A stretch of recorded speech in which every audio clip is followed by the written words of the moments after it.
Oftentimes I'm here answering phone calls because it seems like Friday on prep day, as well as Monday, those are the busiest times. We need counseling, phone calls, emergencies, this, that, and the third. All happens usually prep day. So I'm wondering if prep day is really Friday. I think it should be Thursday. Better yet, it should be Monday. Better yet, let's do one better, because I'm a maximalist, right? Rabbi teaches me maximalist. Better yet, let it be sundown on Shabbat, where we begin to prepare for next Shabbat. Let's learn to be Shabbat-centric, because I believe if we prepare for what's going to take place, because he is coming, then when he comes, we just might be prepared. It's something about prep day that I think we forget, or maybe we haven't heard about why we do prep day. And what does prep day signify? It signifies exactly what it is. It's prep day. We're preparing to meet with our King. Just like you should be preparing within yourself to meet with the King. I know we think we got all day, but none of us knows when he's going to return. But when he returns, will you be ready? I think it's strange that folk got a lot to say until they got to say it to the person that they need to say it to. They can talk to everybody else. They can tell their business. They can tell your business, their business, everybody else's business. But when they get called to the carpet for their grumbling and their complaining against leadership, the authority structure in place, he said, look, y'all ain't grumbling against me. I know y'all don't like it, but you ain't grumbling against me, baby. You're grumbling against him, because I represent him. And as long as I'm speaking and moving and having my being in him and I'm staying in him, everything you hear out of my mouth is from him. So be careful when you grumble. Be careful. Will you be ready? And I wonder, if he showed up in the midst of your unpreparedness, what would your answer be? I was too lazy. I was too slothful. I didn't plan far enough in ahead. I didn't save enough. I didn't do enough. I was just going on with life. And I think the reason that happens is because we don't realize that any moment, whether it be Sabbath or not, he is returning for us. But there is no guarantee for any of us that we're going with him if we're not ready. You can hope, you can cross your toes, cross your fingers, bend over backwards. If you are not prepared, you are not going.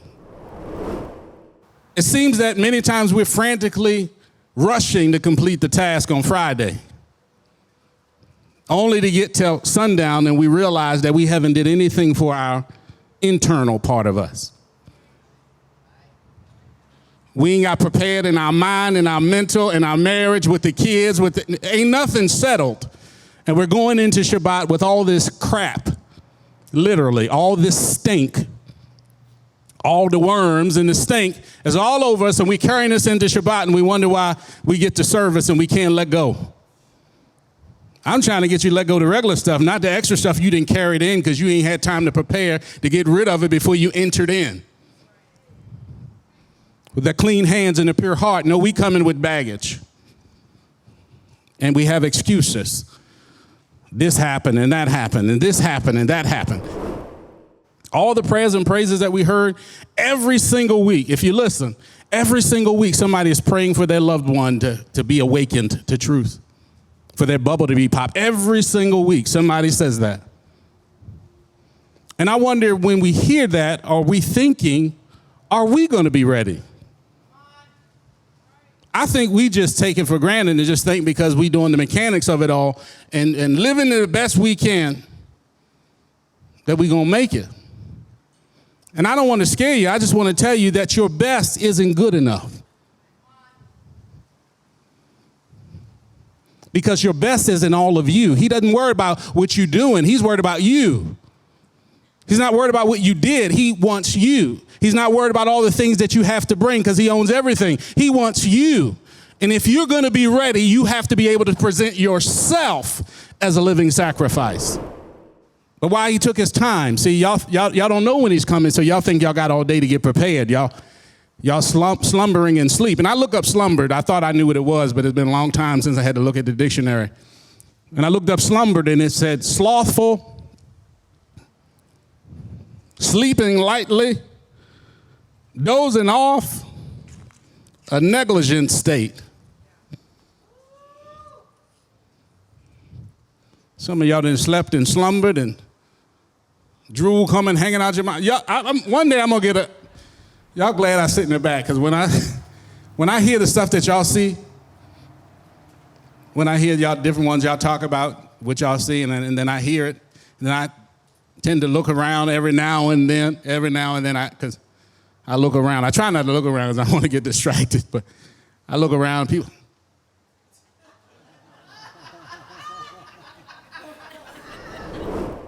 Would you not want to make sure your house, this house that the Ruach dwells in, this house, are we making sure that this house is protected from the thieves and the robbers and all the clutter and the junk and the hoarders and everybody else that want to do damage in your house, in his house that he's given you? Will you be ready when he comes? Because he's not coming for your silver or your gold. He's coming for you and everything that's in you. And whatever's in you that's not his, he's going to burn up. And unfortunately, a lot of people are going to find out in that day when they talk about the weeping, gnashing of teeth. They may be one of the ones. They get completely burned up because there's none of him in them. Will you be ready? Will you be ready? I want to hear him say, well done, my good and trustworthy servant, and find me doing what he's called me to do. Amen? The mechanics is the easy part. It should be for us, at least, for many of us at this point. The harder part is what Rabbi talks about all the time, is that inner man, that inner house that we need to be cleaning and working on. If you took time to work on that, you wouldn't have time to tell me about what somebody else said, because I don't care. Because that ain't going to make you or break you. All it's doing is distracting you from the king that's coming.